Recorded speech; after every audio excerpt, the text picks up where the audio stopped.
dan bunda semuanya, meskipun ayahnya cuma dua ya. Nah, satunya karena mantan istrinya.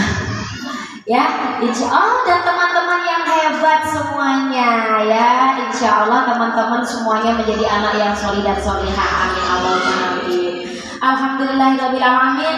Puji syukur kita haturkan dari Allah Subhanahu wa taala yang hari ini telah kembali mempertemukan kita lagi ya dalam majelis ilmu yang insya Allah setiap langkah bunda-bunda kesini itu diijabah doa-doanya ya, dimudahkan langkahnya menuju surga ya, dan di surga sudah dibuatkan istana untuk kita semua, dan insya Allah para penuntut ilmu itu akan diangkat derajatnya oleh Allah, semua atas nikmat dari Allah. Maka kita sama-sama yuk baca hamdalah sebagai rasa syukur kita kepada Allah. Alhamdulillah. Sholawat dan salam semoga tetap tercurah limpahkan kepada Nabi Muhammad SAW yang telah menjadi teladan kita semua, yang karena pengorbanan beliaulah hingga Islam itu ada pada kita semua hari ini. Dan beliau ini kalau kata adik, nanti Rasulullah itu pertama masuk surga ya bunda? Iya. Tapi kenapa nggak mau? Nggak mau karena Rasulullah saking mencintai umatnya. Jadi kalau dibahasakan bahasa buduran, Rasulullah nanti sudah masuk surga pertama, tapi Rasulullah ternyata bersedih. Dan Allah bertanya, wahai Muhammad, bukankah engkau sudah kukasih privasi untuk masuk surga pertama, tapi kenapa kok masih sedih? Apa yang kurang dari isi surga? Ternyata Rasulullah menjawab bahwasanya, ya Allah, kok sepertinya sepi kalau di surga saya sendiri. Saya tidak mau. Saya mau keluar, saya mau mencari ustazah, wali murid dan murid-murid 3 buduran. Karena dulu mereka yang telah mengenalkan nama saya kepada anak-anaknya. Amin Allahumma amin. Nah, insya Allah yang hadir hari ini nanti mendapat pertolongan dari Rasulullah dan masuk surga bersama beliau. Amin Allahumma amin. Nah, kita langsung saja ya. Berarti saya sampai pukul berapa? 9:30 lebih lagi. Kayaknya bakal lebih baik. Sudah ya, ini kita next saja Ustazah. Kita sedang belajar tentang menumbuhkan fitrah keimanan. Ayah bunda, kamu tuh kalau saya sambil berdiri deh, karena terlalu imut. Saya takut yang belakang nanti nggak tahu aurat kecantikan saya. Iya. Nah, apa sih fitrah? Ini bisa dibaca. Tapi yang paling gampang kalau bahasa budurannya itu fitrah itu sudah dari sononya.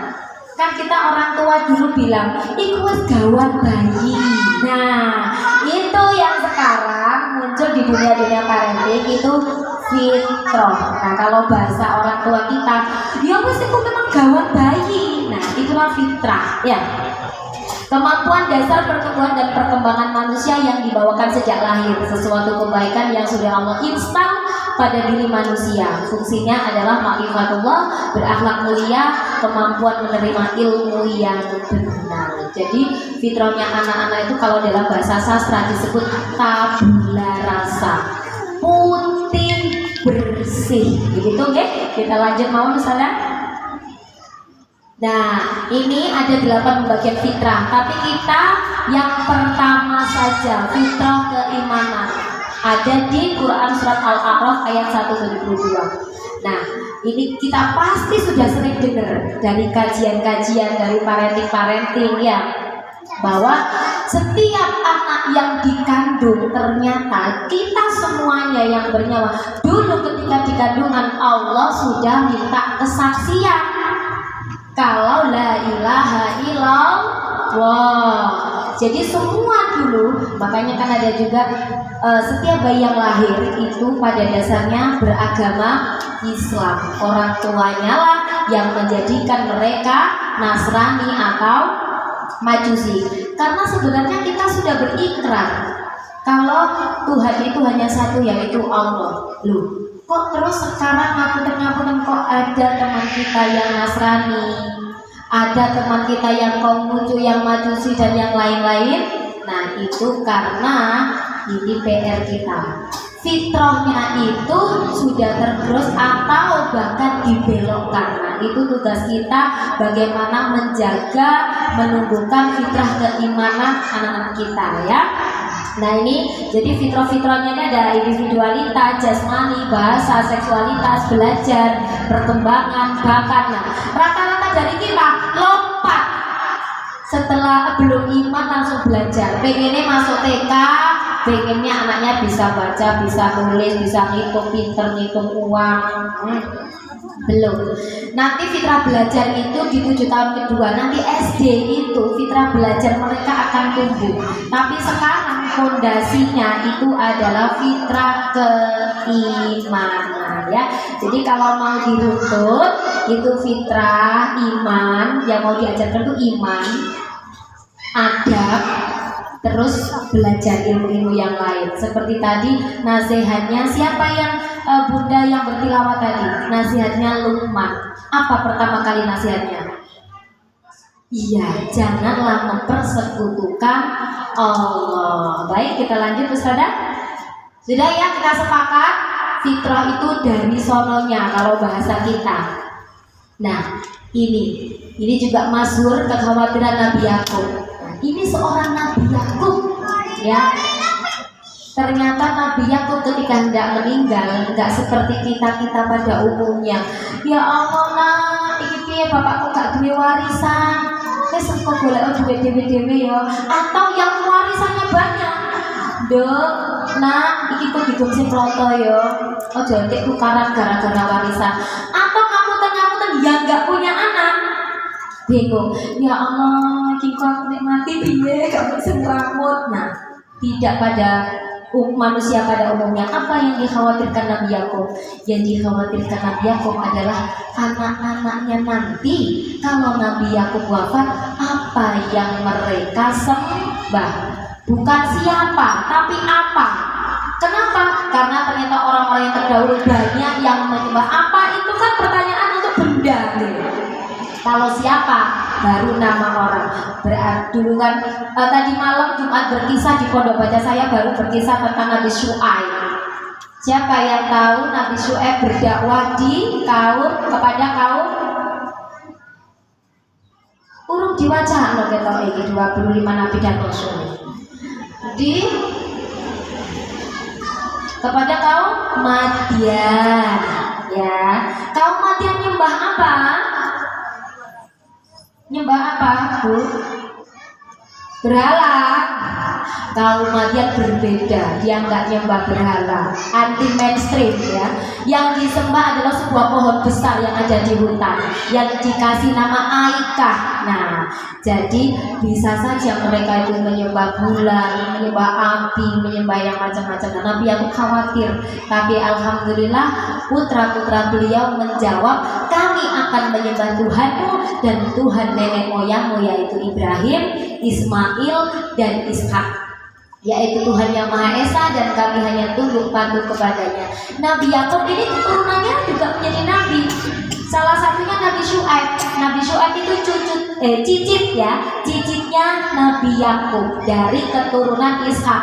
Kalau dari keturunan Ismail nanti akan ketemu Rasulullah. Makanya Nabi Ibrahim itu disebut bapaknya para nabi, karena dari dua jalur Ismail dan Ishak turun nabi hingga Rasulullah. Nah ini ya, ini setara Nabi Yakub.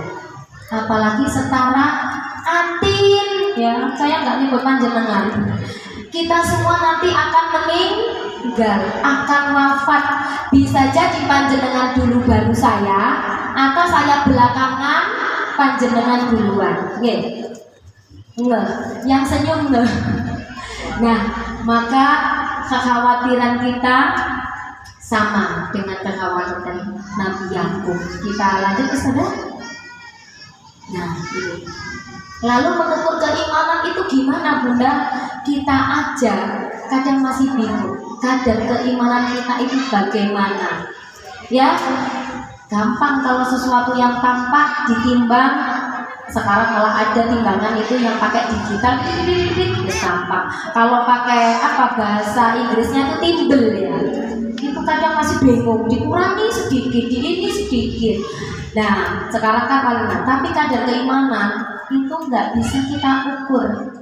Hingga ada ayat ini untuk mengukur keimanan kita. Sesungguhnya orang-orang yang beriman adalah mereka yang apabila disebut nama Allah gemetar hatinya, dan apabila dibacakan ayat-ayatnya kepada mereka bertambah kuat imannya, dan hanya kepada Tuhan mereka bertawakal. Segemeter apa kita? Ternyata kadang-kadang jatuh cinta lebih membuat kita gemeter, berdebar hati, berdebar.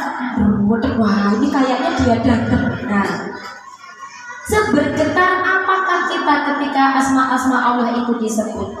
Sebergetar apakah ketika tadi ada bunda yang bertilawah? Nah, itu kita pertanyaan yang tidak butuh jawaban. Kita sendiri yang mengukur sebagaimana. Nah, ternyata iman itu juga bisa naik turun. Iman yang naik terus, ya kata para kiai-kiai sepuh, ya seperti para nabi dan rasul. Bunda aku nggak seperti mereka, sama. Kita semuanya sama, maka itu kita harus selalu belajar ya. Kita next Ustazah. Nah, ini bagaimana caranya? Kita lanjut Ustazah. Ini selain kita sebagai mendidik anak-anak kita bagaimana menumbuhkan fitrah, lebih ke mendidik diri kita sendiri sebenarnya. Sambil jalan mendidik anak-anak kita, sambil kita belajar. Karena gini tuh setan bisiki. Ini saya juga sedang dikerubungi setan, jangan salah. Aduh, Bunda Atin gaya-gaya sok-sokan ngasih tahu apakah kadar keimanannya Bunda Atin sudah lebih besar daripada yang lain. Sudah, diam aja, nggak usah ngasih tahu. Jadi akan ada seperti itu. Untuk apa? Menghalangi kita berdakwah, menghalangi kita menyampaikan kebaikan. Nah, ketika kita menyampaikan kebaikan, kita niatkan juga sedang memperingatkan atau sedang menasihati diri kita sendiri. Nah, yang pertama, kita orang tua harus menjadi role model, menjadi teladan, bukan telatan ya, teladan. Sudah kenal ya dengan teladan. Insya Allah di sini semuanya sudah kenal. Selain kenal teladan, ya. Nah, kenapa sih? Karena anak adalah bayangan dari orang tua. Kalau saya kan senang dengerin pengajian kiai sepuh. Jadi beliau itu mengibaratkan, kalau bayangannya yang bengkok, ya jangan bayangannya yang ditutupi biar lurus, tapi bendanya yang harus diluruskan. Otomatis bayangannya nanti akan lurus. Ya, sudah ya, seperti itu. Jadi mau bagaimana bayangan itu tergantung bagaimana bendanya. Nah, bayangan itu anak, benda itu kita sebagai orang tua. Lalu apa saja yang perlu kita teladankan? Nah, next Ustazah. Nah, ini kita coba banget, di samping sudah ada buku-buku. Nah, kalau ini kan mendekatkan anak dengan alam semesta. Buku-buku yang dipajang Ustazah ini Masya Allah, bukan hanya mengenalkan dengan alam semesta, tapi anak ini disebut buku neuroscience ya, kalau nggak salah ya Ustazah. Kenapa? Karena ini motoriknya. Boleh saya pinjam? Karena ini anak-anak bukan hanya buka buku lembar demi lembar, tapi dia akan bermain motorik juga. Nah, ini buku biasanya ini disebut buku jendela. Ada yang lain juga, kalau buku ada apa di langit itu malah bukunya 1 meter ya Ustazah kalau dibuka. Jadi mereka berpetualang dengan buku yang Masya Allah menyenangkan. Nah, ini kan ada gambar tengkorak. Nah, di dalamnya malah kiri. Nah, seperti ini. Ini malah ya Allah, buku saya ini di Pondok Baca sudah peredar yang pertama. Kenapa? Oh, makanya kok masih cering-cering. Ini punya saya sudah sampai waktu spreader banget, saya bilang teman-teman bukunya dirawat dulu di rumah sakit ya, nanti diperban dulu sama Bunda, maksudnya dilambang. Setelah dilakukan saya kembalikan beredar lagi, karena apa? Ini ada kendaraannya. Kalau ini laut berarti ada kendaraannya kapal. Nanti teman-teman bisa main di sini. Nah, Bu, buku ini kok kuapingin ini regani biro larang. Bunda larang-larang gak usah tuku. Tahu nggak kata Ali bin Abi Thalib ada 6 syarat penuntut ilmu. Salah satunya apa? Biaya, bukan hanya biayaan, ya. Tapi biaya memang harus ada harga yang dibayarkan oleh Ustazah Sembari sangat. Nah, ini mengenal alam semesta kalau panjenengan belum ada waktu untuk healing keluar. Ini Allah, tidak ada Tuhan selain Dia, yang maha hidup, yang maha mengurus segala sesuatu, tidak mengantuk, tidak tidur. Kepunyaannya apa yang ada di langit, apa yang ada di bumi. Tahu ini ayat apa? Ayat kursi, ya. Ayat kursi ini satu-satunya ayat yang langsung dibocorkan iblis kepada Abu Hurairah. Ya, ini. Jadi ketika kita jalan-jalan mendekatkan ananda kepada alam semesta, itu kita akan tahu kekuasaan Allah, keagungan Allah. Nah, next Ustazah ada foto-foto ya. Nah, ini foto-foto bukan pencitraan, tapi memudahkan saya untuk bercerita. Ini lupa ya. Ini mau saya pasang foto di sungai belakang rumah. Lupa sudah screen. Nah, contohnya apa? Nggak usah muluk-muluk. Ini misalkan panjenengan kan punya saudara.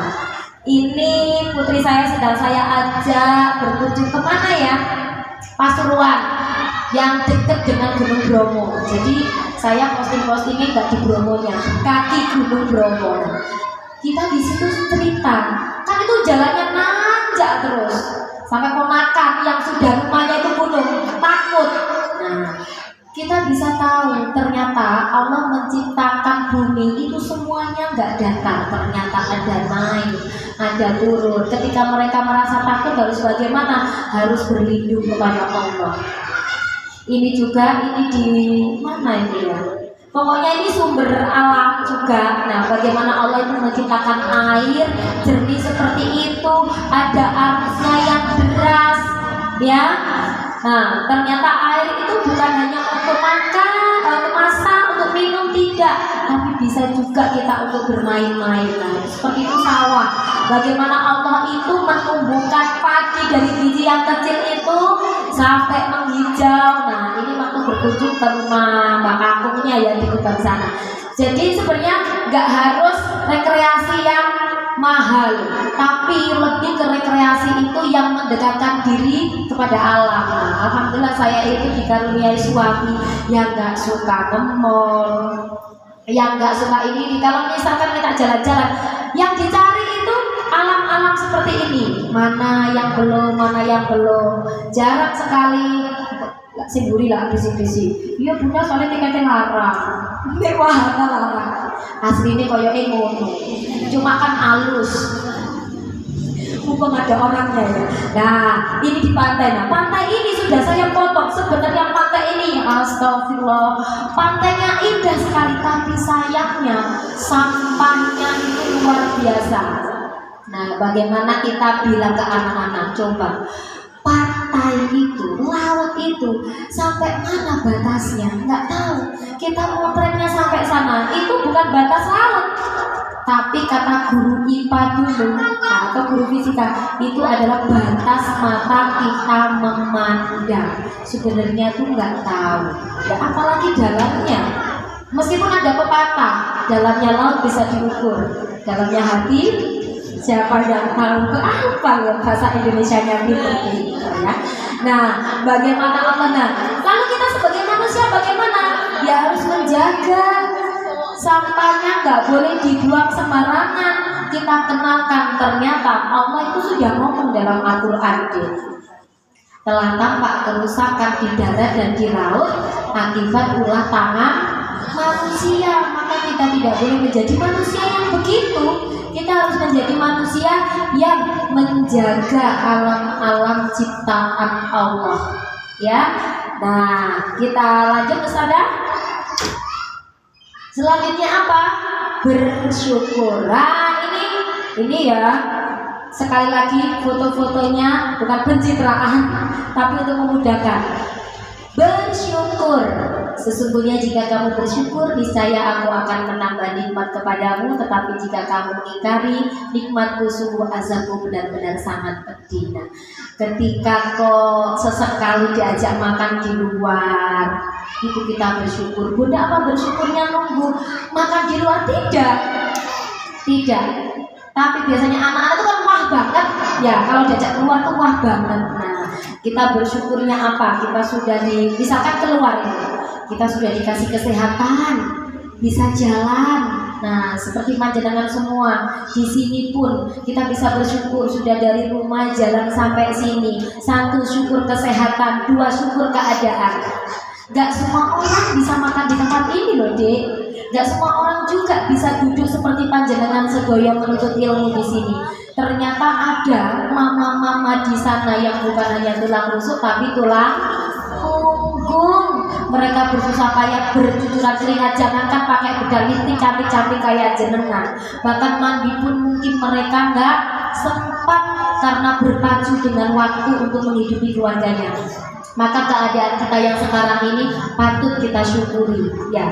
Terus apalagi rezeki yang sudah Allah berikan lebih, yang biasanya kita makan di rumah dengan menu seadanya, sekarang kita bisa berkumpul, terus bisa berkumpul dengan yang muda. Tadi melek mata, nah itu kita sudah ajak mereka membaca doa bangun tidur. Jadi ketika membangunkan, apa Bunda Akin gak rewel? Oh ya rewel. Bangunkannya kan saya sambil masak, oseng-oseng. Dek, kalau saya sudah nggak bisa nunggu ayah. Jadi suami saya itu punya kebiasaan habis turun dari masjid itu bangunkan saya. Astagfirullah. Jangan dicontoh ya. Itulah tidak ada yang sempurna, Bunda. Jadi saya itu, suami itu ketika azan subuh itu ke masjid, pulang dari masjid saya dibangunkan. Nah, apa suami panjenengan romantis begitu? Saya dibangunkan, terus saya bangun, mandi, sholat subuh, saya bangunkan Ananda. Kalau Ananda nggak bangun-bangun, saya tinggal masak dulu. Terus suami itu menjaga agar tidak tidur setelah subuh, itu beliau langsung jalan kaki atau goes ke warteg dulu. Nih, tidak ada ketok, belum kena kopi.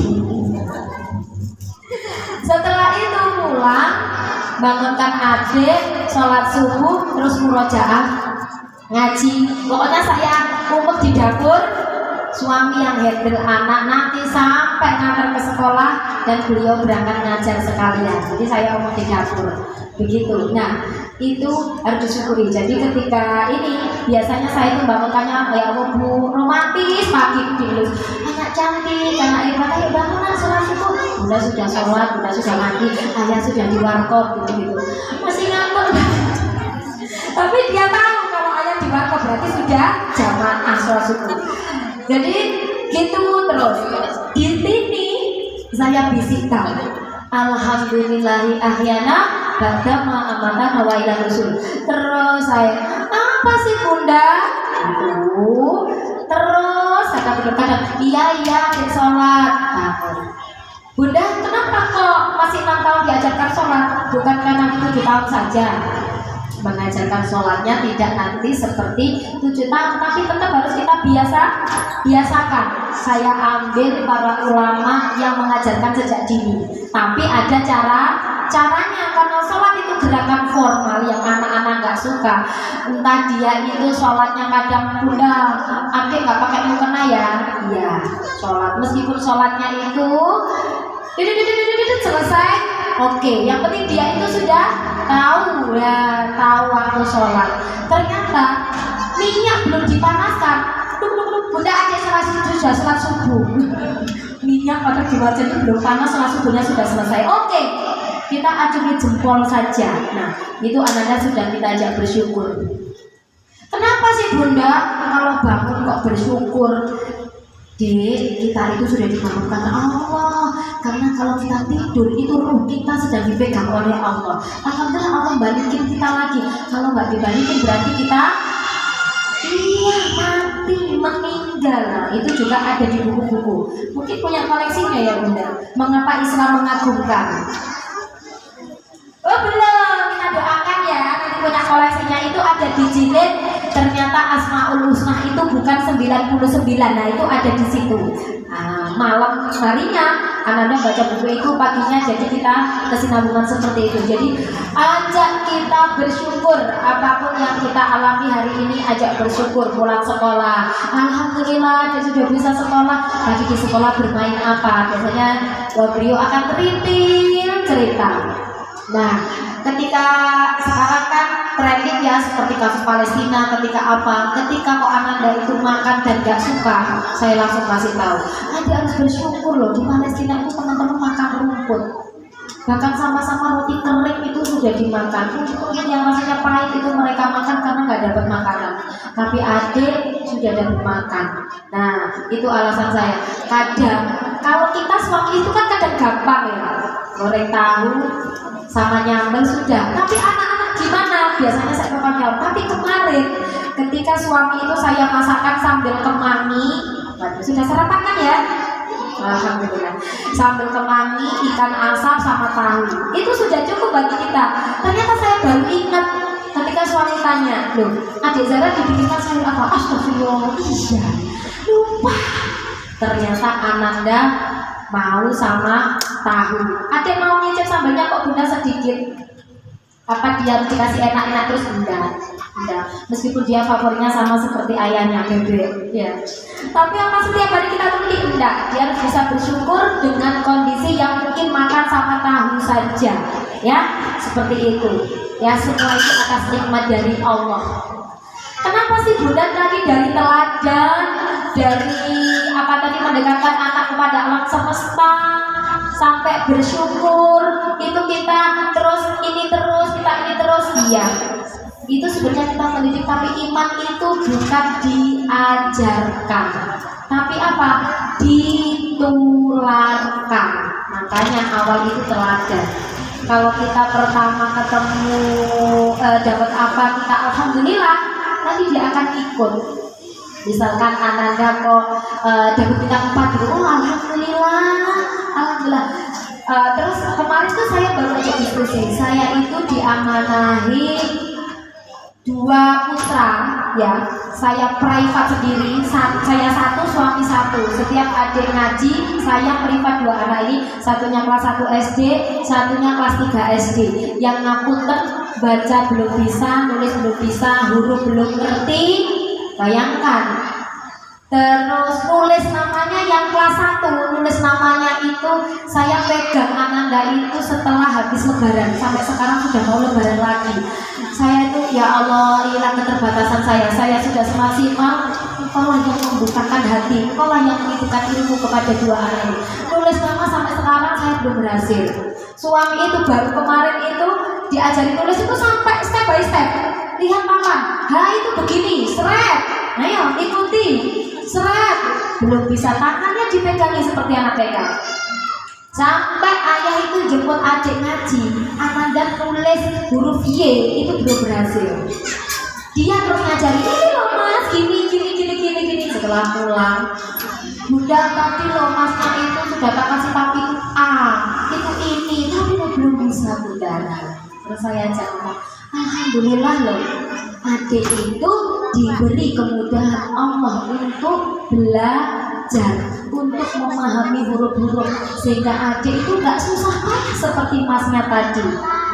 Jangan berarti hebatnya dia itu diakui. Nah, kita kembalikan lagi, la haula wala quwata illa billah. Kita lanjut Ustazah. Nah, ini berdoa. Berdoalah kepadaku, niscaya akan aku perkenankan bagimu. Mau apapun berdoa. Ini kenapa kok gambarnya ini? Ini alhamdulillah tahun lalu 2023 November kalau nggak salah, Ananda itu juara 1 tanfiz di Ikram Wage Semarang. Ketika itu ternyata ketika dia turun, jadi saya mengikutkan anak-anak lomba itu tujuannya nggak juara. Ketika dia mau maju terus nggak gugup, nggak nangis, dan ini saya sudah dia tampil lomba itu saya sudah nangis. terharu karena mau tampil di depan juri. Ternyata ketika selesai nomor pesertanya diambil, saya masukkan tas. Dia main sama teman-temannya sampai pengumuman, dipanggil juara 3, juara 2, juara 1 dengan nomor urut. Peserta nomor berapa sih? 52 apa 53 ya? Saya ya diem aja.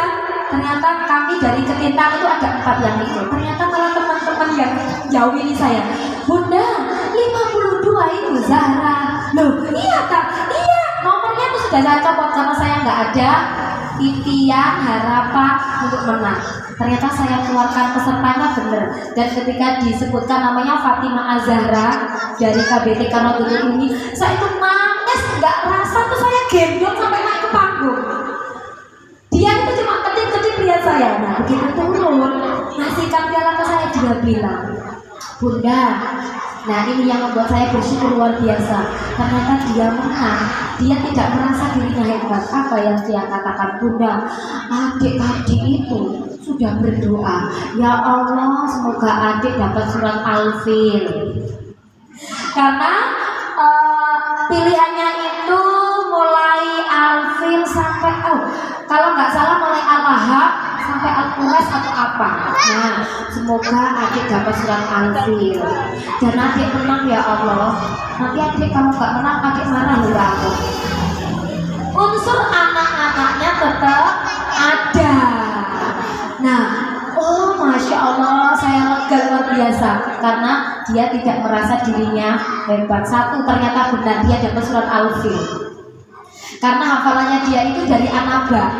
Tapi alhamdulillah pas surat pendeknya itu juga dapat karena ikut tahfiz. Jadi TK-nya itu ada reguler, ada tahfiz. Yang reguler itu mulai Anas, yang tahfiz mulai Anaba. Jadi dia jalannya begini, dari Anas, dari Anaba nanti ketemu di tengah, sekarang ketemu di surat Al-Lail.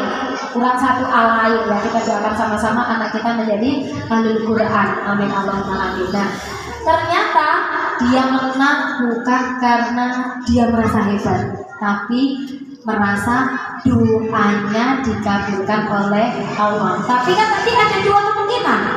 Kalau adik nggak menang nanti adik marah loh ya Allah. Saya kasih tahu, kalau tadi adik itu belum menang, berarti Allah masih kasih kesempatan adik buat lomba berikutnya, biar adik semangat, nanti bisa menang di lomba-lomba berikutnya. Biar adik terus murojaah, begitu ya. Jadi apapun, pengen apapun, diajak berdoa. Bunda, adik itu loh pengen ini, berdoa, minta doa sama Allah. Seperti ngapa dari dulu kecil itu kan doa. Ya Allah, adik itu loh pengen mobil, kalau ke Bakakung itu ada pisang bisa tak bawa. Karena kamu kan kalau dari desa itu kan dibawa beras, dibawa barang-barang yang saya ambil pasti berasnya. Loh, ada yang sama? Itu yang sudah bisa ditaruh di metik depan. Nah, kalau yang lain-lain itu wes nggak apa-apa, pisang masih bisa ini. Nah, dia tuh gitu ya Allah, kita udah punya mobil, biar kalau dikasih pisang bisa dikasih ini itu adik bawa semuanya ya Allah gitu, doa terus. Suatu saat dia gini, Bunda, kok Allah itu ngasihnya mobil lama ya Bunda, nggak dikasih-kasih. Di mobil itu besar. Jadi doanya tuh ya harus yang lama, harus yang banyak. Pokoknya bagaimana kreasi bunda-bunda semua dengan doa ini ya. Yang intinya jika mereka mengingat sesuatu harus berdoa, mintanya sama Allah. Nah itu saja, masih berapa slide? Sudah mau sampai 10 ya? Berarti kita cepatkan saja. Bermain. Nah, karena dunia itu memang tempat bermain dan senda gurau. Jadi ini sudah dari sononya lagi, sudah fitrah, apalagi anak-anak. Kata Rasulullah, anak-anak itu paling suka bermain di tanah. Kenapa? Karena pada dasarnya mereka tahu, mereka beriman, mereka percaya kalau Allah menciptakan dirinya itu dari tanah. Pernah semerap kan ya, anak-anak itu seneng. Gak tahu kalau sudah di kuburan kan sudah gak kelihatan tanah kayaknya ya. Nah, apalagi kita yang sudah bau, astagfirullahaladzim. Iya, anak-anak itu kata Rasulullah paling suka suka main di tanah. Itu menunjukkan kalau dia beriman, kalau dia itu asalnya dari tanah. Kedua, anak-anak itu suka main membangun seperti ini. Tapi kemudian dihancurkan lagi. Bunda pakai sentra misalnya. Nah, sentra balok ada. Sentra balok. Saya dulu pegang sentra balok. Bangunan bagus-bagus belum sempat dipoto. Lah kok wes Bunda selesai diambruni. Loh, Bunda belum dokumentasi. Kenapa kok begitu? Ternyata mereka juga beriman, kata Rasulullah, bahwa tidak ada yang abadi. Yang kekal hanya satu, yaitu Allah. Nah, terus bermainnya itu apa saja sih? Kita ajak bikin kreasi-kreasi. Ya, kita ini ajak di mainan seperti ini. Nah, ini kenapa kok contohnya saya pakai seluncuran. Nah, seluncuran ini yang memacu adrenalin. Kok naik dia berdoa, turun ketika selamat alhamdulillah. Kok ternyata dia jatuh, dia harus berkata innalillahi wa inna ilaihi raji'un. Jadi semuanya kita kembalikan kepada Allah, karena kondisi orang mukmin itu selalu mengagumkan. Ketika diberi nikmat dia bersyukur, maka itu baik baginya. Ketika dia beri musibah dia bersabar, maka itu baik baginya. Jadi bermain. Selain ini apalagi? Bernyanyi. Nyanyi yang mendekatkan keimanan kepada Allah. Contoh yang paling apa ya? Cicak-cicak di dinding. Masyhur kan semua hafal. Cicak-cicak di dinding itu kalau kita ajarkan tentang ketauhidan, tentang keimanan, cicak itu merayap. Nyamuknya terbang. Lah kok bisa binatang merayap kok makan nyamuk yang terbang? Itu adalah kuasanya Allah, bahwa dia percaya rizki itu Allah yang ngatur. Semua makhluk Allah itu yang memberi rizki Allah. Bahkan gak menutup kemungkinan yang merayap memakan sesuatu yang terbang. Nanti Bunda gali sendiri yang lain. Banyak bermain yang bisa mendekatkan anak-anak kita kepada keimanan. Next Ustazah. Nah, selanjutnya berkisah. Kenapa? Nah, ini ayat-ayat kisah. Kami menceritakan kepadamu kisah yang paling baik dengan mewahyukan Al-Quran ini kepadamu. Ya, 73% surat-surat dalam Al-Quran itu tentang kisah-kisah. Ya, dan kisah yang paling runtut, kisah terbaik dalam Al-Quran itu kisahnya Nabi Yusuf. Runtut, ya. Kalau tadi coba kita ambil kisahnya Nabi Yusuf. Tadi Ustazah Aminah sudah ngendikan kalau temanya cita-citaku karena Allah. Apa boleh cita-cita jadi presiden? Boleh. Apa boleh cita-cita jadi pejabat? Boleh. Contohnya siapa? Nabi Yusuf. Nabi Yusuf itu ketika disuruh mentaklukkan mimpi, dikasih tahu kalau aja 7 tahun nanti makmur.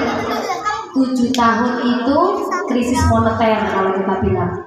Maka hasil panen yang 7 tahun ini, di 7 tahun ini ayo kita tanam yang banyak biar panen yang banyak, hasilnya disimpan untuk 7 tahun berikutnya. Ketika sang raja tanya, nah gimana itu ngaturnya?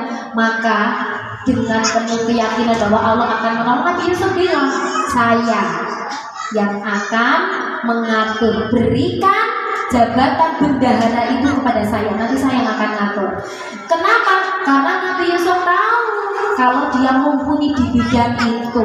Nah, jadi cita-citanya anak-anak apa support saja kalau itu bisa mendekatkan diri kepada Allah, dan apapun yang dicita-citakan karena Allah. Sesungguhnya pada kisah mereka itu terdapat pelajaran bagi orang-orang yang mempunyai akal. Ayah bunda semua, dari tadi keimanan mulai teladan kita, saya selalu katakan kalau kelas-kelas berkisah, kita sebagai orang tua jadi teladan. Tapi ternyata kita bukan teladan yang sempurna. Bagaimana menghasilkan teladan yang sempurna? Kita bacakan kisah. Kita bacakan kisah-kisah orang-orang yang beriman dan orang-orang yang kafir. Bagaimana Allah itu menghancurkan kaumnya Nabi Lut, Nabi Nuh, Nabi Syuaib. Ya, nah Nabi siapa lagi? Nabi Hud itu kan juga dihancurkan oleh Allah karena tidak beriman. Bagaimana Allah menolong orang-orang yang beriman seperti Nabi Musa? Sudah nggak ada jalan keluar. Kalau bahasa buburannya the power of kepepet. Belakang itu siapa? tentaranya Fir'aun, bahkan kaumnya Nabi Musa itu ngapunten terdiri dari orang-orang miskin, orang-orang lemah, anak-anak kecil yang secara fisik gak memungkinkan untuk perang. Maka ini juga dipakai Allah untuk meneguhkan keimanannya Rasulullah. Kalau bahasa budurannya begini, Muhammad, kamu jangan sedih. Ngapain kamu sedih? Lihat itu Musa pengikutnya itu lemah, tapi kamu punya pengikut sehebat Umar bin Khattab, sehebat Utsman bin Affan dan sahabat-sahabat yang lain. Nah, mereka kalau ke belakang ada Fir'aun, kalau ke depan ada Laut Merah. Jadi apa yang mereka lakukan ketika umat ya Nabi Musa bagaimana ini? Fir'aun sudah di belakang kita. Aduh ya Allah, depannya laut kita gimana? Iya, ini nenek sudah gak kuat jalan Nabi Musa. Apa yang harus kita lakukan? Ketika itu Nabi Musa tahu, beriman kalau Allah pasti akan menolong, sehingga Allah menyuruh memukulkan tongkat beliau. Jangan dibayangkan Nabi Musa mukul tongkat kayak di film-film itu.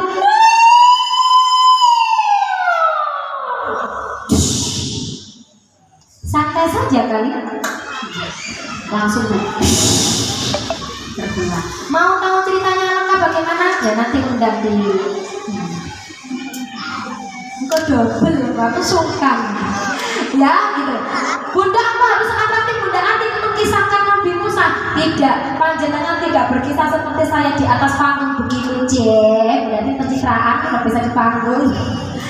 Jenengan cukup berkisah seperti ini saja ya. Meskipun Nabi Musa itu tadi nggak usah seatraktif itu, karena biasanya kalau Bunda ambil waktu mau tidur, jenengan nanti malah gak bisa tidur. Gak bisa tidur, malah bingung. Pokoknya mana-mana. Apalagi panjenengan ngambil guling langsung. Ini deh contohnya tongkatnya Nabi Musa begini deh. Langsung dikepuk, dipukul kasur langsung dibulung-bulung kabeh. Boten ya. Jadi panjenengan cukup santai begini saja. Ini waktu masih melek, tapi kalau menjelang tidur, yaitu saya biasanya posisinya gimana Bunda? Saya juga ini anomali ya, sebenarnya baca sambil tidur itu kan nggak boleh. Nah, maka saya itu mensiasati. Kenapa sih kok sambil tidur? Karena kalau Anda sudah rebahan itu kan santai, relax. Jadi saya biasanya bantal itu agak saya tinggikan. Jadi saya bobot tapi setengah. Panjenengan tahu kalau di Jawa itu orang yang melahirkan tidurnya itu kan nggak boleh. Ya bayangkan begitu jadi posisi buku sama mata kita itu masih nyaman. Nah seperti itu kita kasih tahu orang-orang yang beriman itu pasti akan ditolong oleh Allah. Bagaimana Nabi Yunus yang beriman di dalam 3 kegelapan malam, kegelapan laut, kegelapan perut ikan. Ternyata karena beriman kepada Allah, minta pertolongannya Allah, tetap Allah itu bukakan jalan yang tidak disangka-sangka. Beliau disemburkan keluar. Ternyata di luar kok beliau itu sudah nggak bisa, sudah lemas, nggak punya tenaga untuk pulang karena 40 hari tidak makan. Ternyata Allah tumbuhkan buah labu begitu saja di sampingnya. Ya kan? Bagaimana Bunda Maryam itu dengan kondisi yang lemah, ternyata cuma disuruh ngeblek bahasanya. Oh gak jodoh-jodoh ini buat Mbak Cilianku gerok jual. Bukan, cukup diteblek. Ternyata rumahnya itu sudah rontok sendiri. Bagaimana untuk mengalirkan sungai di depannya. Nah, keajaiban-keajaiban itu diberikan kepada orang-orang yang beriman. Nah, ini nanti tugas jenengan di challenge 30 hari membaca buku. Nah, terus nanti kelanjutannya ada lomba storytelling. Nah, boleh sudah lebih ya, boleh ambil video lagi yang anak laki-laki ya, anak laki-laki dulu, terus nanti bisa diputar bayi. Saya tak minum dulu. Bismillahirrahmanirrahim. Sepertinya yang anak laki-laki konten. Sampai ujung. Nah, laki-laki Ustazah yang ini dulu. Pojok sendiri sana Ustazah. Iya. Oke.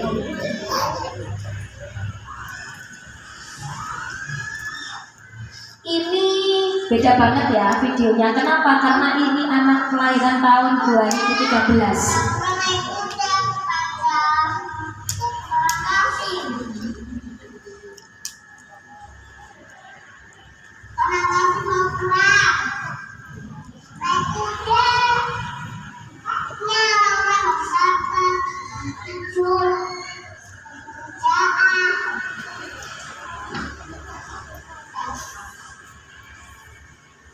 Ini ritual kalau sebelum tidur.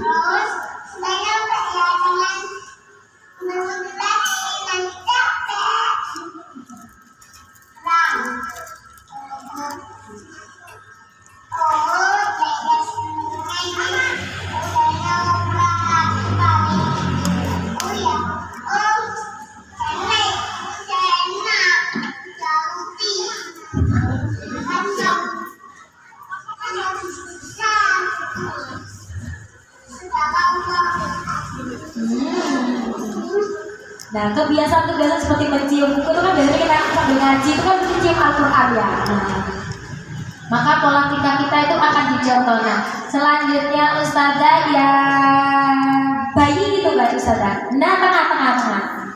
Nah, yang ini. Kenapa sih tadi di awal video? Oh, satunya Ustazah. Ini juga lucu, tapi kayaknya durasinya terlalu panjang. Berarti yang mana ya Ustazah ya? Oh, enggak ini malah jadi kan yang itu saja. Berarti enggak kesimpan, ngapunten. Ya, yang itu saja boleh. Nah, enggak kesimpan malah ya kehapus lupa.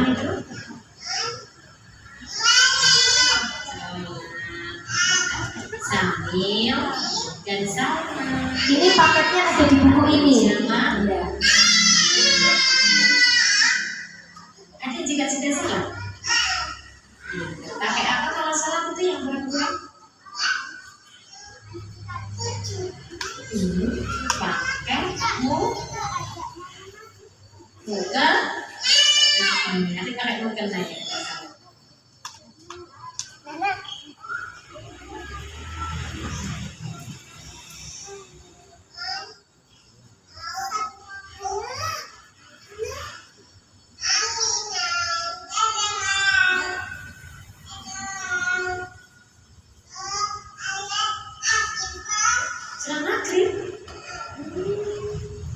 Itu kayaknya salah dulu.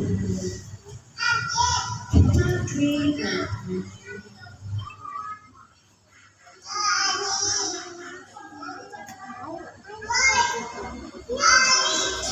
Lari.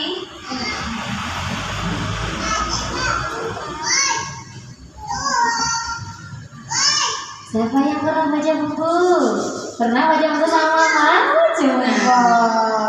Selesai. Sadaqallahul Adzim. Oke, cukup Ustazah, sembadul. Lagi. Nah, jadi tadi yang laki-laki itu anak saya yang pertama sekarang sudah kelas 5. Itu juga sama. Seperti ada, cuma dulu kameranya itu kan nggak sebaik sekarang. Jadi file-file video itu nggak sebagus sekarang. Ayah bunda semua tadi itu adalah ikhtiar kita untuk menjadikan anak-anak kita itu beriman kepada Allah Subhanahu wa Ta'ala. Sebelum ini yang terakhir mendoakan, tadi ada yang ingat. Yang pertama apa tadi? Teladan. Mendekatkan anak dengan alam semesta, bersyukur, berdoa, bermain, berkisah. Nah, ini yang terakhir kita doakan. Kenapa kok kita sebagai orang tua harus mendoakan? Karena ada 3 golongan doa yang mustajab, yang tidak diragukan lagi kedahsyatannya, yaitu kedua orang tua kepada anaknya, doa musyafir, dan doa orang yang dizolimi. Nah, jangan sampai kita nunggu dizolimi dulu, ya. Nah, kita berdoa sebagai orang tua kepada anak-anaknya, seperti Nabi kita Ibrahim itu berdoa untuk anak-anaknya, semoga mereka tetap mendirikan sholat. Doanya yang baik-baik ya. Karpe panjenengan kalau bahasa buduran, kita mau doa apa saja untuk anak-anak kita. Nah, terus apalagi tadi saya sampai lupa. Kita sambungkan sama ini aja. Terus kita juga pilih-pilih waktu itu mustajab. Nah, yang biasa terlewat itu adalah ketika turun hujan.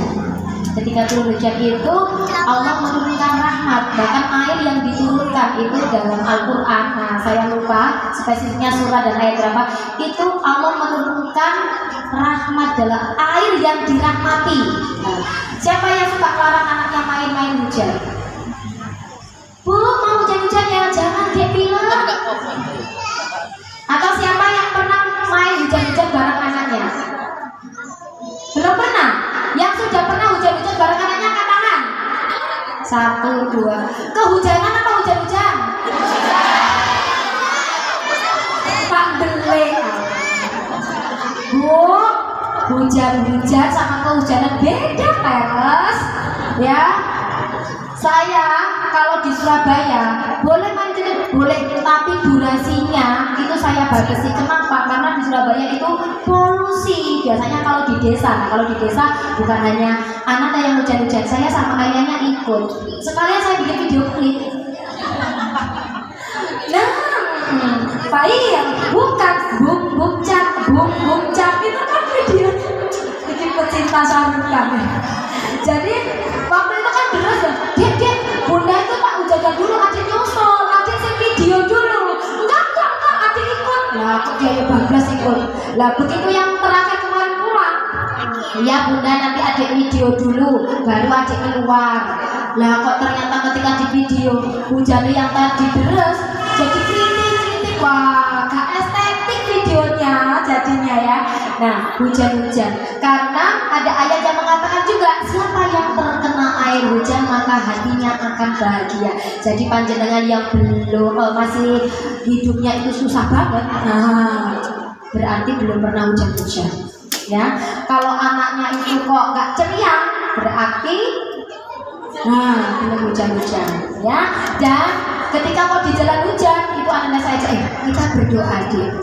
Ketika doa di waktu hujan itu doa kita diijabah oleh Allah. Iya, karena air yang diturunkan ini bersama rahmat bersama malaikat saya itulah. Itu yang biasanya terlupakan ya. Nah itu masih ada lagi nggak saudara? Hah? Oh slide gitu udah paling. Oh ini nggak apa-apa, ini dibaca sendiri saja. Nanti boleh dikasih. Nah ini adalah contoh doa-doa ya, doa-doa Nabi Ibrahim dan orang-orang soleh dalam Al-Quran. Doanya bukan hanya dijadikan anak-anak kita itu sukses dunia, tapi juga sukses akhirat. Bukan hanya menjadi orang yang beriman, orang yang bertakwa, tapi menjadi pemimpin orang-orang yang bertakwa. Nah, jadi ini doa-doa yang terbaik. Nanti panjenengan pilih sendiri. Itu yang terakhir itu kita mendoakan. Masih ada lagi nggak saja? Sepertinya sudah ya. Nah, terus bagaimana memulainya? Mulai dari hal kecil, mulai saat ini, mulai dari sendiri, dari tadi yang diuraikan. Sekiranya yang panjenengan bisa lakukan detik ini juga, itu apa? Nah, keluar dari masjid, apa yang bisa dilakukan? Langsung berdoa. Doa keluar masjid sudah hafal? Siapa sih turun hafal? Anak-anaknya yang hafal ya. Nah, itu panjenengan menumbuhkan fitrah keimanan, bukan panjenengan sendiri, tapi alhamdulillah ini pesan sponsor. Panjenengan alhamdulillah sudah tepat menyongkolakan di abah 1 Buduran. Kenapa? Karena ini pondasinya. Panjenengan tidak melangkah sendiri, tapi ada yang membantu, ada partnernya. Jadi satu pekerjaan yang dilakukan 1-2 orang itu akan mempersingkat menjadi separuhnya. Harusnya 1 jam, karena dikerjakan partner berdua akhirnya hanya menjadi setengah saja. Jadi panjenengan enak di rumah, panjenengan melakukan di sekolah, insya Allah ustazah semuanya sudah. Malah yang sering terlewat itu kita sebagai orang tua. Maka panjenengan kalau menyekolahkan cari yang basic. Anak pondok baca kemarin ada yang mama ayahnya itu bahasanya soal. Silaturahmi ke saya, curhat sama suami juga bilang, ya Allah bunda, kalau saya milih itu sebenarnya mending anak saya itu nggak usah ke sekolah tapi ke pondok baca saja. Loh kenapa? Iya, di sana itu nggak kenal para nabi, nggak kenal ini Allah itu ya, dia itu masih kelengah-kelengah. Bahkan kemarin ada anak pondok baca baru, saya tanya ketika cerita liburan, siapa yang ngasih kita rezeki bisa liburan? Jawabnya Pokemon. Fansnya sama Pokemon itu apal semua, setiap datang ada Pokemon baru loh, bla bla bla bla bla. Ya Allah, nangis saya. Belum ngerti, anak TKP belum ngerti kalau yang ngasih rezeki kita Allah melalui malaikat Mikail, belum ngerti. Jawabnya tuh Pokemon aja. Ternyata dia cerita kalau sekolahnya itu umum, akuntan, ada yang Nasrani. Bahkan berdoa yang katanya, ya Tuhan beri saya begini-begini, apa salah? Ya nggak salah, tapi kan nggak tahu identitas.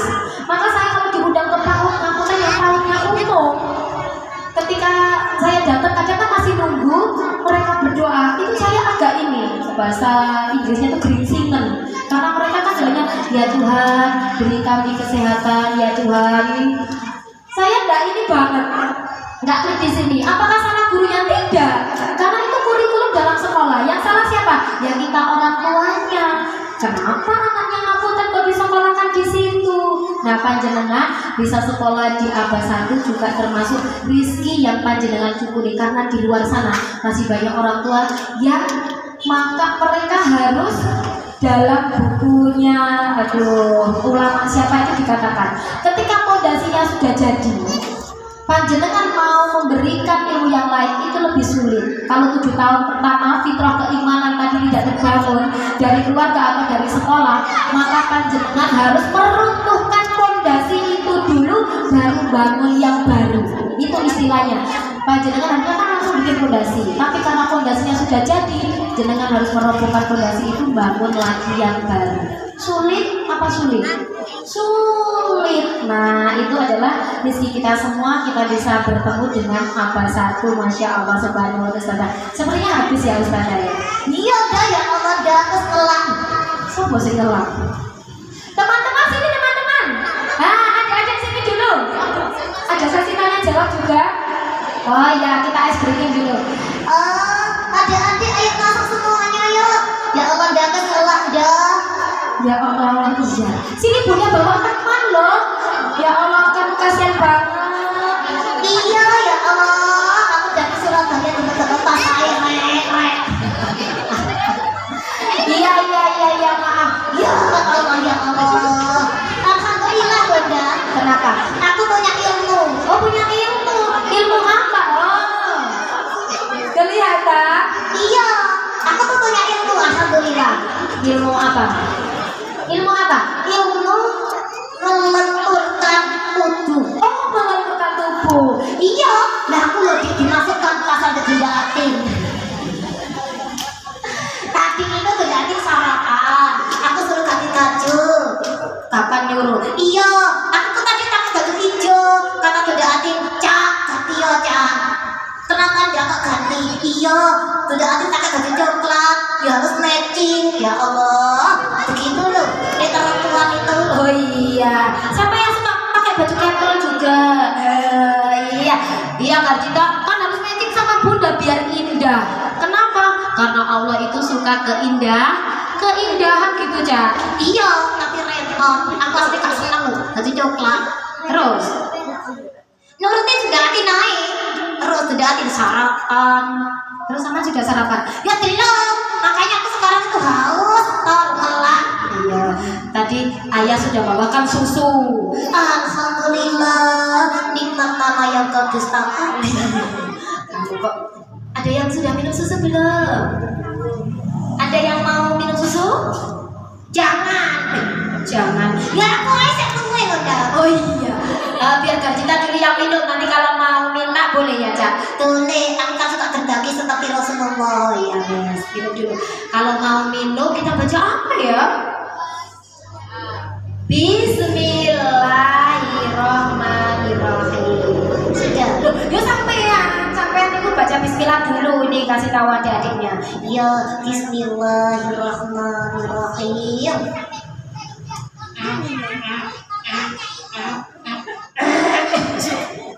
Ojo gitu, udah baik.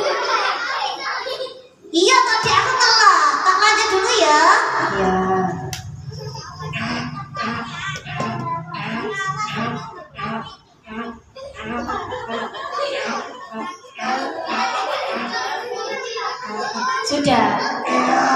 Kalau kalau minum nggak boleh ngomong. Lagi. Loh, teman-teman nggak dikasih nanti. Dia tak kasih. Siapa yang mau? Siapa yang mau incip susunya? Oh, mau. Ya, sini, Dek. Adiknya tapi dikasih loh ya. Coba diicip susunya Garjita, manis apa asam rasanya? Disedot, Dek. Oh gitu, adiknya minum loh. Iya, kaget tadi. Dia jangan tahu. Cocok kasihan. Disedot. Gimana lagi Jo? Iya, keluar. Alhamdulillah. Susunya rasa apa itu? Asin atau manis? Ya Allah. Siapa yang mau nyoba lagi? Susu kok asin? Adik sini deh. Kakaknya ini gemes juga. Ya Allah. Ini menghapus reputasinya Datin ini. Coba isi bismillahirrahmanirrahim. Dek, gimana rasanya, Dek? Manis apa asin? Loh! Susu, siapa lagi yang mau ngintip? Coba sini yang pink. Ya sini, Dek. Ya Allah, Dek cantik. Tinggi sedikit. Bismillahirrahmanirrahim.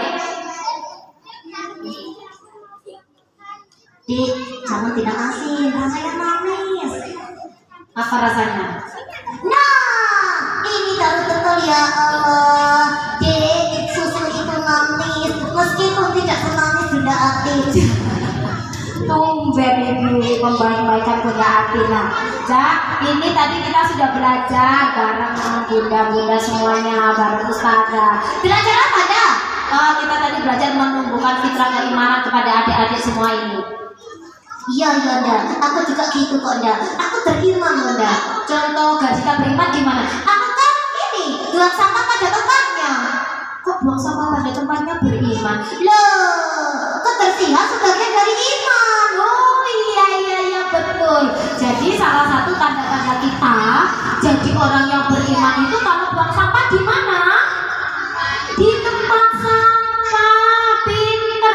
Itu salah satu tanda orang yang beriman gitu ya, Kak? Iya, wis. Itu ya maksudnya. Iki orang tanya jawab gak? Oh iya, kata ustazah ada ya. Bunda semuanya, baiklah. Tanya jawabnya nanti jangan susah-susah. Kenapa? Nanti Bunda kalau nggak itu tuh nggak boleh ini namanya. Loh, bukan. Jadi kalau nanti Bunda tuh nggak bisa jawab pertanyaannya, akan jadi PR Bunda. Tanya sama gurunya gitu.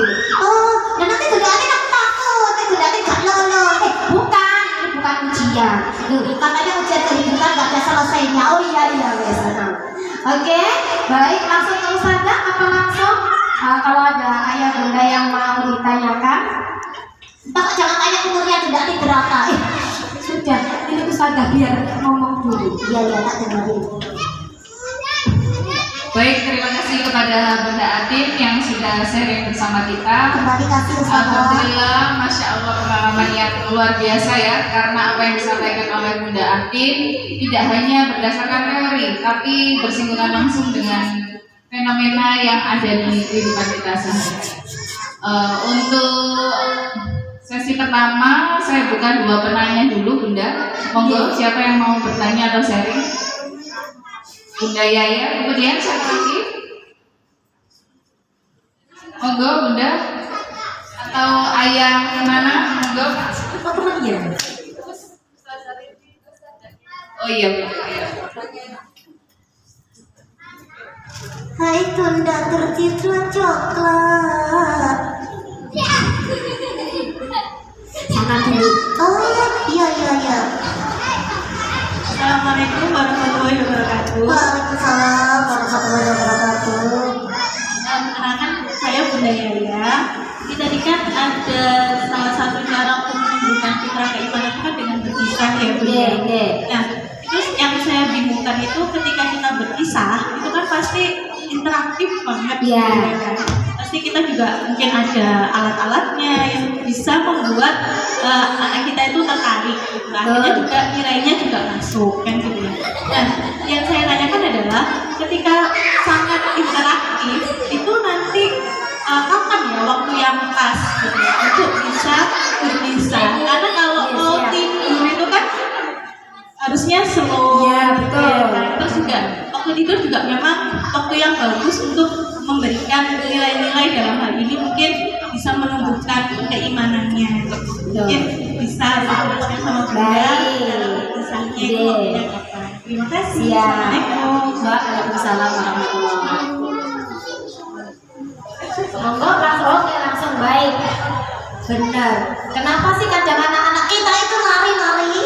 sebentar aja duduk dulu, nanti kita main lagi ya. Kenapa sih kadang anak-anak kita itu kok nggak mau mendengarkan kita berkisah, nggak mau mendengarkan kita baca buku? Karena Itu saja. iya, karena kita tuh monoton gayanya, lempeng, apa ya, intonasi kita dalam membaca. Aku tak masuk tas dulu aja ya, Dek ya. Nanti aku keluar lagi. Siapa sih tahu foto adik aku? Iya, berarti Kak Cita masuk dulu ya. Bunda tak jawab pertanyaannya Mama dulu. Nanti aku kesini lagi. Oke? Yes, I love you. Dadah. Aku udah masuk ke dalam tas. Wush. Bismillahirrahmanirrahim. A'udzubillahi minasyaitonirrajim. Dek, aja digoyang-goyang aku pusing. Iya, izin berdiri. Mau main sama Kak Cita lagi ya? Bilang Ustazah, ngundang Bunda Atin ya. Untuk Ramadan Isra Mi'raj sudah full. Kuaya. Iya, kapan sih kita harus atraktif, harus ini? Memang kalau mau tidur, saya biasanya cari cerita-cerita yang seru. Atau meskipun kok kisahnya itu contohkan tadi kisahnya Nabi Musa, saya tetap meskipun kita nggak atraksi secara fisik, tapi intonasi dalam kita membaca Bunda itu bisa kita naik turunkan, suaranya bisa kita bedakan. Tahun lalu, ini yang TKB mana? TKB kan, berarti kan Mama TKB tahun lalu ikut ya kelas Bunda berkisah. Masih ingat kita dibekali sama Allah berapa suara dasar ya? 3. Suara kecil, suara besar, dan suara sedang. Nah, suara sedang itu yang sedang dipakai Bunda Atin ngomong ini. Kita sehari-hari ngomong itu pakai suara sedang. Nah, nanti ada suara besar. Ayo kita kejar Musa, jangan sampai Musa dan pengikutnya itu lolos. Ayo serbu. Iya, siap pasukan. Siap. Udahnya nggak usah. Kita meskipun pakai suara besar, nanti kalau mau tidur juga nggak usah pakai yang vulgar. Suaranya bisa ditekankan. Kita segera kejar Musa, jangan sampai Musa lolos. Kita harus menghabisi Musa beserta pengikutnya. Itu kita kan lebih rendah lagi. Nah, beda lagi kalau saya bercerita di panggung seperti ini, atau ketika Ananda siang-siang mau main minta baca buku. Nah, itu kita bisa atraktif ya. Nah, itu tadi. Jadi suara besar, suara kecil. Nah, besar itu kita pakai nada-nada yang jahat. Atau kalau mau baca buku cerita, ya tokoh-tokoh yang antagonis seperti itu. Terus suara kecil, biasanya Bunda seperti pengikutnya Nabi Musa, kan itu tadi kejadian anak kecil. Nabi Musa, aku takut. Ada virus. Bisa. Jadi Bunda, apakah kisahnya begitu? Katanya kisahnya itu nggak boleh diganti-ganti. Nah, ada bagian yang kita itu boleh improvisasi, yang nggak boleh improvisasi. Contoh Nabi Musa bukan belah lautan tapi belah futsal. Ya, begitu. Kita harus tahu mana yang ini. Karena ngapun sekarang itu, apalagi seorang public speaking, ketika ngomong terus di video kok dipotong, jadinya viral langsung, kok jadi hujatan netizen yang maha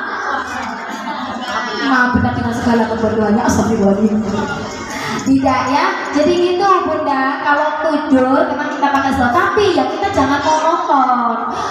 Nabi Musa telah dikejar Fir'aun bersama bala tentaranya. Pengikut-pengikut Nabi Musa pun sudah bingung karena di dalam belakang mereka ada Fir'aun, di depan ada Laut Merah. Akhirnya mereka bertanya, Nabi Musa, apa yang harus kita lakukan? Nabi Musa pun menjawab, sesungguhnya Allah bersama. Ya anak ini sembuh. Mau aja itu berapa anak ini silang. Dek, kok lari kenapa? Sini. Mama baca buku ini. Mama itu baca buku, tonggebumen. Ya, jadi yang bisa ketika mau tidur, pilihan yang tepat kita bisa naik turunkan intonasi sama bermain suara. Atraksi fisik nggak usah terlalu berlebihan, tapi kalau sekedar tangan yang ringan-ringan boleh ya. Jadi panjenengan dimudahkan kok, karena tidak berkisah itu kan tahun lalu sudah saya kasih tahu ada gaya panggung. Nah, kalau gaya panggung seperti Bunda Atin memang harus atraktif. Bagaimana anak-anak bisa gitu. Panjenengan pun juga harus bisa bikin anak-anak.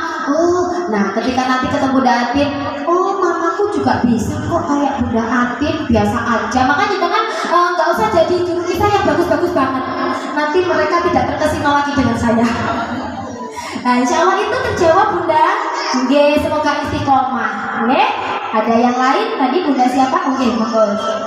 Assalamualaikum warahmatullahi wabarakatuh. Waalaikumsalam warahmatullahi wabarakatuh. Perkenalkan, saya Bunda Kaira. Mau bertanya, selama ini saya tuh kebingungan dengan memperkenalkan kisah keturunan Nabi, maksudnya seperti pernikahan Aisyah itu loh. Oke. Saya tuh menyampaikan tentang pernikahan kepada anak saya itu seperti apa gitu.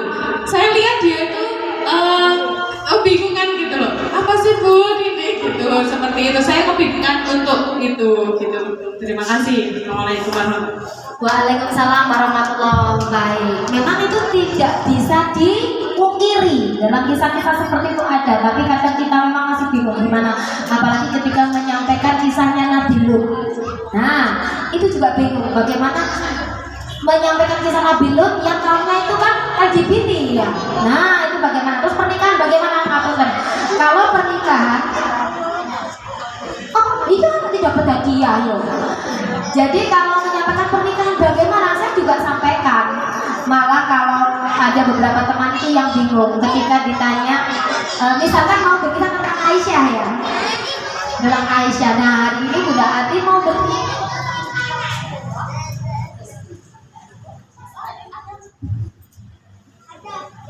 Cek, oh bisa. Nah, meow. Jadi kadang ada yang bilang gini, Bunda Ati mau bercerita nih tentang istri Rasulullah. Siapa istri Rasulullah? Khadijah. Padahal yang mau diceritakan Aisyah ya. Bagaimana menyampaikan tentang pernikahan? Kalau kita sederhana saja, pernikahan itu seperti ayah dan bunda. Jadi Rasulullah itu menikah dengan Aisyah, putrinya Abu Bakar. Nah, jadi Abu Bakar itu sekarang menjadi ayah mertuanya Rasulullah. Seperti, nah kalau anak-anak bingung, saya akan mengimplementasikan pada kehidupan sehari-hari. Seperti bunda menikah dengan ayah, maka kan dari pihak ayah itu manggilnya Nang. Nah, maka Nang itu bapak mertuanya bunda. Bahkan Kok itu bapak mertuanya ayah. Jadi pernikahan itu memang syariat dalam Islam ya, seperti ayah bunda kerjakan. Nah kalau kita jalan-jalan aja kadang kan pulang ke desa, nah bunda dulu sekolah di situ loh dek, ayah juga iya. Nah, kalau misalkan yang SMP belum ketemu kan ayah juga di sini, enggak loh ayah di mana, ayah masih di rumahnya Nang sana. Nah terus dia tahu ketemunya bunda, tinggalnya bunda bersama ayah itu setelah pernikahan. Jadi paling gampang langsung seperti bunda sama ayah, karena nanti mereka sekitar usia nanti 7 tahun, 7-8 itu sudah masa persiapan akil balik. Itu kita bisa lebih detail. Kalau anak-anak masih usia-usia dini-dini, gampangnya Aisyah sama Rasulullah itu seperti ayah dan bunda. Nah gitu saja sederhana ketika pernikahan. Yang sulit itu kadang menjelaskan tadi kalau kita Aisyah ternyata yang disebutkan Khadijah loh, istrinya Rasulullah kan Khadijah bunda, istrinya Rasul kan ini bunda. Itu nanti kita pelan-pelan insya Allah akan paham. Ada lagi bunda? Sepanjang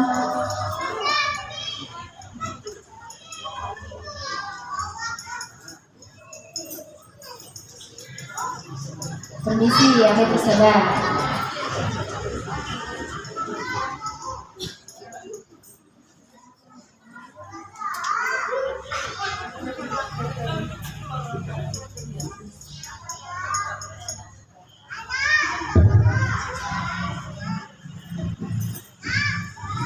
Karena keterbatasan waktu, saya kira sudah cukup ya Bunda untuk pertanyaannya. Terima kasih sekali lagi untuk Bunda Atin yang sudah menyampaikan materi yang isinya daging semua ini. Dan semoga ilmu yang kita dapatkan membawa manfaat kita semua. Mohon izin saya menyampaikan sedikit catatan saya. Kau mungkin punya harta yang tak terhingga, tumpukan emas dan permata. Aku takkan pernah lebih kaya daripadamu, tapi aku punya ibu yang membacakan buku untukku. Masya Allah, keren. Selanjutnya acara sosialisasi program 30 hari orang tua membacakan buku yang akan disampaikan oleh Ustazah Maida Inayati SPD. Pada beliau disilakan. Ustazah mau izin saya pamit dulu ya. Oke, sebagai sangat bunda-bunda semua dan ayah satu yang hebat, masya Allah. Insya Allah meskipun ayah nggak hadir, ayah sedang menyusun kurikulum karena ayah sebagai penyusun kurikulum, kita sebagai ibu yang pelaksananya. Semoga apa yang kita dapatkan hari ini menjadi pengingat bagi saya khususnya dan bagi kita semua. Mohon maaf apabila ada salah-salah kata. Sempurna hanya milik Allah, kekurangan itu milik saya. Wabillahi taufiq wal hidayah. Wassalamualaikum warahmatullahi wabarakatuh.